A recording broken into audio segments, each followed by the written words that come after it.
ગુજરાત સરકાર ઢોલ પીટી બાળ મજૂરી નાબૂદીની મોટી જાહેરાતો કરે છે, પરંતુ ગાંધારી પટ્ટી ધારણ કરી બેઠેલા સરકારી બાબુઓ બધું જાણતા હોવા છતાં બાળ મજૂરી સંબંધિત કાર્યવાહી કરતા ખચકાટ અનુભવે છે। આવો જોઈએ ખાસ અહેવાલ બનાસકાંઠાના અમીરગઢ તાલુકાની બાળ મજૂરીનો।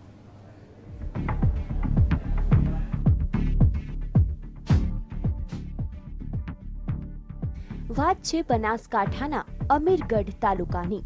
અહીંના ગામોમાં 21 જગ્યાએ ઈંટ પકવવાના ભઠ્ઠાઓ ચાલી રહ્યા છે, જ્યાં ખુલ્લેઆમ બાળ મજૂરી કરાવવામાં આવી રહી છે। તાલુકાના કોઈ પણ ગામમાં જાઓ ત્યાંના ઈંટોના ભઠ્ઠા પર બાળકો દ્વારા કામ થતું હોવાના દ્રશ્યો સહેલાઈથી જોવા મળશે।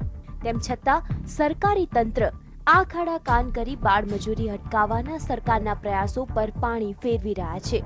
હા, એ વાસ્તવિકતા છે કે આ બાળકોની પણ મજબૂરી હોય તેઓ મજૂરી કરી પરિવારને આર્થિક ટેકો કરે છે।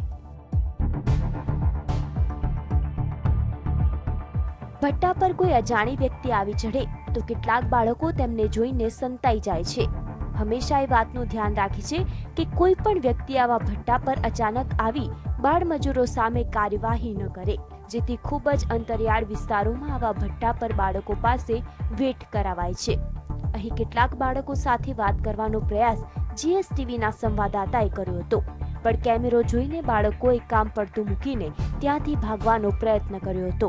સમાજ સુરક્ષા વિભાગની જવાબદારી હોવા છતાં આવા બાળકો પાસેની મજૂરી સમાજ માટે લાલબત્તી સમાન છે અને સરકાર સામે ફિટકાર સમાન છે। અમીરગઢના અનેક ગામોમાં ઈંટવાડા ચાલે છે। આ ઈંટવાડા ઉપર બાળકો દ્વારા મજૂરી પણ કરાવાય છે। આપ મારી પાસે જોઈ રહ્યા છો કે કેટલાક બાળકો દ્વારા અહીંયા મજૂરી કરાવવામાં આવી રહી છે। કેટલાક બાળકો જે છે અહીંયા અભ્યાસ છોડી અને પરિવાર સાથે મજૂરીમાં જોડાતા હોય છે, અને આવા બાળકો જે છે એ પરિવારની મદદ કરવાની ભાવના સાથે જોડાતા હોય છે, પરંતુ ક્યાંક ને ક્યાંક બાળમજૂરીના જે કાયદા છે એનું ઉલ્લંઘન થતો અહીંયા જોવા મળી રહ્યા છે। અહીંયા હું મારા કેમેરામેનને કહીશ કે અહીંયા કેટલાક એવા બાળકો પણ છે જેઓ ઈંટો ખચ્ચર ઉપર વહન કરવાનું કામ પણ કરતા હોય છે। આવા બાળકો સાથે આપણે વાત કરીએ અને જાણીએ કે આ લોકો કેમ કામ કરે છે, શા માટે આ પ્રકારની મજૂરીમાં જોતરાય છે। કદાચ એમને ગુજરાતી નહીં આવડતી હોય, પણ प्रयत्न करिए कि ये कहीं कहे। आप मजदूरी करते हो यहाँ पे? हाँ। कितना रुपया मिलता है? 70 रुपए। आपको कितना रुपया मिलता है?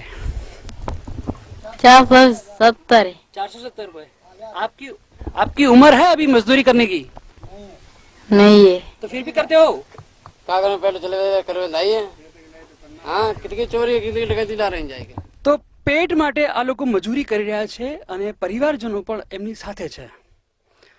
લગભગ તમામ હાલ આવા જ જોવા મળે છે તમામ ભઠ્ઠાઓ પર। કેમેરા પર્સન દીક્ષિત સાથે નરેશ ચૌહાણ, જીએસટીવી બનાસ।